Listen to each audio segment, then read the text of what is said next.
प्रेम से बोलिए विष्णु भगवान की जय। आज हम कार्तिक मास महात्म अध्याय 7 की कथा सुनेंगे।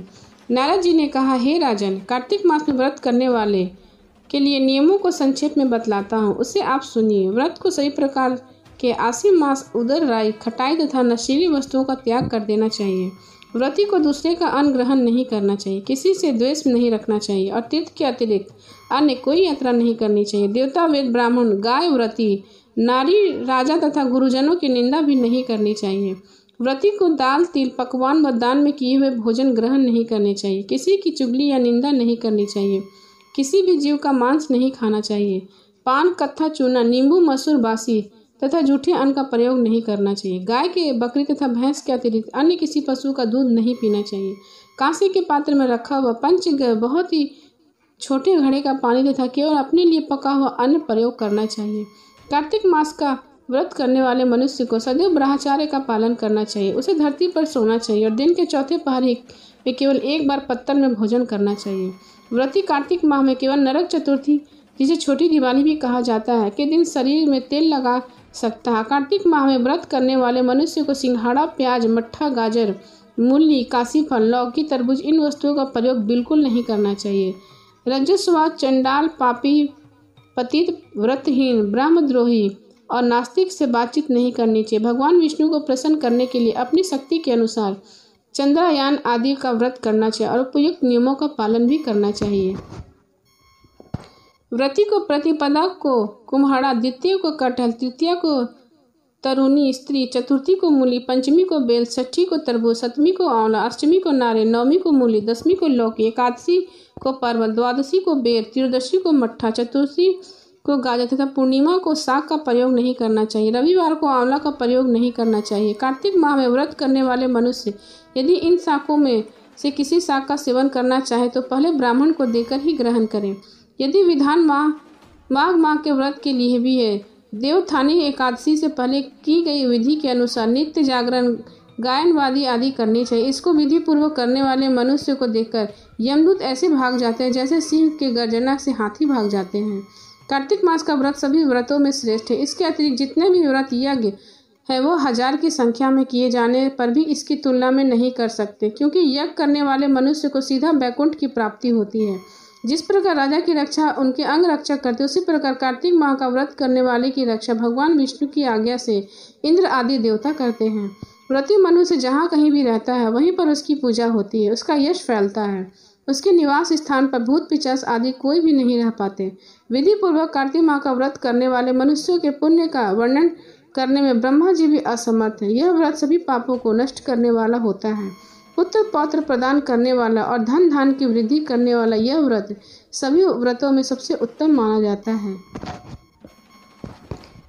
अब सुने कार्तिक मास में सुनी जाने वाले ध्रुव तारा की कथा। अंतरिक्ष में उत्तर की दिशा में एक तारा है जिसका नाम ध्रुव है। इस तारे का नाम उसी ध्रुव पर रखा गया जो भगवान विष्णु का परम भक्त था। स्वयंभू मनु और उसकी धर्मपत्नी सत्यरूपा के पुत्र उत्तानपाद मनु के बाद सिंहासन पर विराजमान हुए। उत्तानपाद अपने पिता मनु के समान ही न्यायप्रिय और प्रजापालक थे। उत्तानपाद की 2 नारियां थीं। बड़ी का नाम सुनीति और छोटी का नाम सुरुचि था। सुनीति को एक पुत्र ध्रुव और रुचि को एक पुत्र जिसका नाम उत्तम था। ध्रुव बड़ा होने के कारण राजगद्दी का स्वाभाविक उत्तराधिकारी था, पर सुरुचि अपने पुत्र उत्तम को पिता के बाद राजा बनना देखना चाहती थी।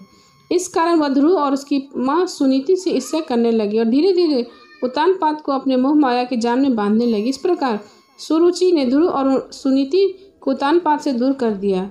उत्तानपाद भी सुरुचि के रूप पर मोहित होकर अपने परिवार के कर्तव्य से विमुख हो गया और सुनीति की उपेक्षा करने लगा। एक दिन बालक ध्रुव अपने पिता से मिलने की जिद करने लगा। माता ने तिरस्कार के भय से बालक के कोमल मन को ठेस न लगी। इस पर ध्रुव को बहलाने लगी और ध्रुव अपने जिद पर अड़ा रहा। अंत में माता ने हारकर उसके पिता के पास जाने की आज्ञा दे दी। जब ध्रुव अपने पिता के पास पहुंचे तो देखा कि उसके पिता राज सिंहासन बैठे और वहीं पास उनकी वी माता सुरुचि भी बैठी हैं।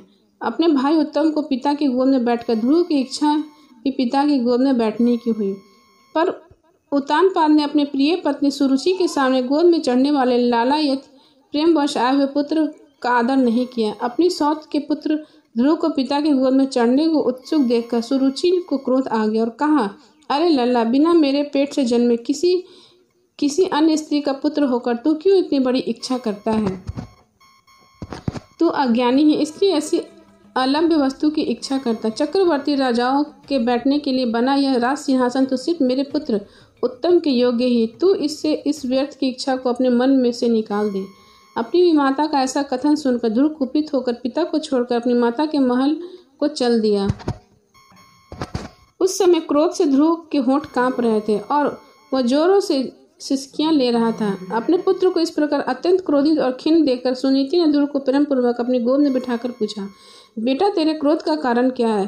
किसने तेरा निरादर करके तेरे पिता का अपमान करने का साहस किया? यह सुनकर ध्रुव ने अपनी माता को रोते हुए कहा कि यह बात बताए जो उसकी विमाता ने पिता के सामने कही थी। अपने पुत्र की सारी बातें सुनकर सुनीति अत्यंत दुखित होकर बोली, बेटा सुरुचि ने ठीक ही तो कहा है। तू अवश्य ही मंदभागे है जो मेरे गर्भ से जन्म लिया है। पुण्यवानों उसके विपक्षी भी ऐसी बातें नहीं कह सकते। पूर्व जन्मों में तूने कुछ भी किया है उसे कौन दूर कर सकता है, और जो नहीं किया उसे तुझसे कौन बदल सकता है। इसलिए तुझे अपनी विमता की बातों को भूल जाना चाहिए। ऐसे वस्त्र पुण्यवानों को ही राजपथ, घोड़े, हाथी आदि प्राप्त होते हैं। ऐसा जानकर तू शांत हो जा। यदि सुरुचि के वाक्य तुझे अत्यंत दुख हुआ है तो सर्वफलदायी पुण्य के संग्रह करने का प्रयत्न कर। तो सुशील पुण्यात्मा और समस्त प्राणियों की हितैषी बन, क्योंकि जिस प्रकार नीची भूमि की ओर ढलता हुआ जल अपने आप में जलाशय में एकत्र हो जाता, उसी प्रकार सत्य पात्र मनुष्य के पास समस्त संपत्तियां अपने आप आ जाती हैं। माता की बात सुनकर ध्रुव ने कहा, माँ, अब मैं वही प्रयत्न करूंगा जिससे संपूर्ण लोगों में आदरणीय सर्वश्रेष्ठ पद को प्राप्त कर सकूं। वह मुझे पिता का सिंहासन नहीं चाहिए, वह मेरे भाई उत्तम को ही मिले। मैं किसी दूसरे के लिए दिया हुआ पद इच्छुक नहीं हूँ। मैं तो अपने पुरुषार्थ से ही उत्तम पद प्राप्त करना चाहता हूँ, जिसको पिताजी ने भी नहीं प्राप्त किया है। अपनी माता से इस प्रकार कहकर ध्रुव सुनीति के महल से निकल पड़ा और नगर के बाहर वन में पहुंचा। वहां ध्रुव ने पहले से ही आए हुए 7 मुनिवर के मृग चर्म के आसन पर बैठे देखा। ध्रुव ने उनको सब प्रणाम किया और उचित अभिवादन किया और नम्रतापूर्वक, हे ब्राह्मण, मैं सुनीति और राजा उत्तानपाद का पुत्र ध्रुव हूँ। मैं आत्मग्लानि के कारण आपके पास आया हूँ। यह सुनकर ऋषि बोले, राजकुमार, अभी तो तू सिर्फ 4 से 5 वर्ष का बालक है। तेरे चिंता का कोई कारण भी दिखाई नहीं देता, क्योंकि अभी तेरे पिता जीवित है और तेरी गलानी का कारण क्या है? तब ध्रुव ने ऋषियों से वह सब बात बताई जो सुरुचि ने उसे कहा था। यह सुनकर ऋषिगण आपस में कहने लगे, ओह, छात्र तेज कैसा प्रबल है, जिससे इसे नन्हे बालक के हृदय से भी अपनी विमाता के दुर्वचन नहीं टलते। ऋषि बोले, हे क्षत्रिय कुमार, तूने जरूर कुछ निश्चय किया है। अगर तेरे मन करे तो हमें बता। हे तेजस्वी, हमें यह भी बता कि तेरी क्या सहायता करें। ध्रुव ने कहा, हे मुनिगण, मुझे न तो धन की इच्छा और न ही राज्य की। मैं तो केवल इसी स्थान को चाहता हूँ जिसको पहले से किसी ने न भोगा हो। हे मुनि श्रेष्ठ, आप लोग बस मुझे यह बता दें कि क्या करने से मुझे वह श्रेष्ठ स्थान प्राप्त हो सकता है। ध्रुव के इस प्रकार से पूछने पर सभी ऋषिगण एक एक करके ध्रुव को उपदेश देने लगे। मरीचि बोले, हे राजपुत्र, बिना नारायण की आराधना किए मनुष्य को सर्वश्रेष्ठ स्थान नहीं मिल सकता। अंत उनकी आराधना कर। अत्रि बोले, जिस प्रकार प्रकृति से परे परम पुरुष नारायण जिससे संतुष्ट होते हैं, उसी को वह अक्षय पद प्राप्त होता है। मैं ये एकदम सच कहता हूँ।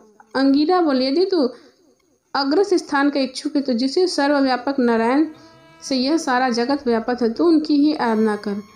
उत्सल बोले, जो ब्राह्मण परमात्मा और परम पुरुष और नारायण की आराधना करने से मनुष्य अति दुर्लभ मोक्ष को प्राप्त कर लेता है। पुलह बोले, हे सुबह, जिस जगपति की आराधना से इंद्र को इंद्र पद प्राप्त किया, तो उसी एक पति भगवान विष्णु की आराधना कर। अब ब्राह्मणों की ऐसी बातें सुनकर ध्रुव जंगल में जाकर भगवान नारायण की तपस्या करने लगा। भगवान नारायण उनकी तपस्या से खुश होकर उन्हें साक्षात दर्शन दिए।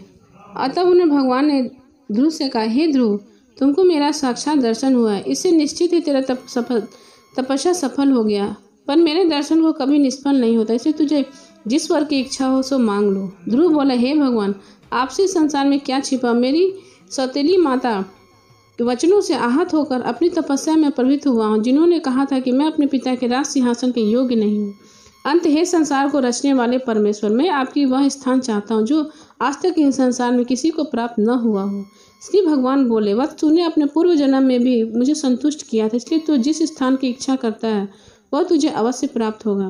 पूर्व जन्म में तू एक ब्राह्मण था और मुझे निरंतर एकाग्रचित्त रहने वाले माता पिता का सेवक तथा सर्वधर्म का पालन करने वाला था। बाद में एक राजपुत्र से तेरी मित्रता हो गई। उसके वैभव को देखकर तेरी इच्छा हुई कि मैं भी राजपुत्र हूँ। अंत हे ध्रुव, तुझको अपनी मनोवांछित इच्छा प्राप्त हुई। जिस स्वभाव से मनु के कुल में किसी के स्थान मिलना अति दुर्लभ है, उन्हीं के घर में तूने उत्तनपाद के यहाँ जन्म लिया। जिसने मुझे संतुष्ट किया है उसके लिए संसार में कुछ भी असंभव नहीं। मेरी कृपा से तू निश्चय ही उस स्थान को प्राप्त करेगा जो त्रिलोकी से भी सबसे उत्कृष्ट है और समस्त ग्रहों और तारामंडल का आश्रय है। मेरे प्रिय भक्त ध्रुव, मैं तुझे वह निश्चय स्थान देता जो सूर्य, चंद्र आदि ग्रहों, सभी नक्षत्र और सप्त ऋषियों से भी ऊपर है। तेरी माता सुनीति भी वहाँ तेरे साथ निवास करेगी और जो लोग प्रातः काल और संध्या काल तेरा गुणगान करेंगे उन्हें महान पुण्य प्राप्त होगा। धन्य है ध्रुव की माता सुनीति, जिसने अपने हितकर वचनों से ध्रुव के साथ स्वयं भी उस सर्वश्रेष्ठ स्थान को प्राप्त किया। ध्रुव के नाम से यह दिव्य लोक को संसार में ध्रुव तारा के नाम से जाना जाता है। ध्रुव का मतलब होता है स्थिर, दृढ़, अपने स्थान को विचलित न होने वाला, जिसे भक्त ध्रुव ने सत्य साबित कर दिया। इतना कहकर भगवान नारायण वहां से अंतर ध्यान हो गए। प्रेम से बोले विष्णु भगवान की जय, ध्रुव तारा की जय।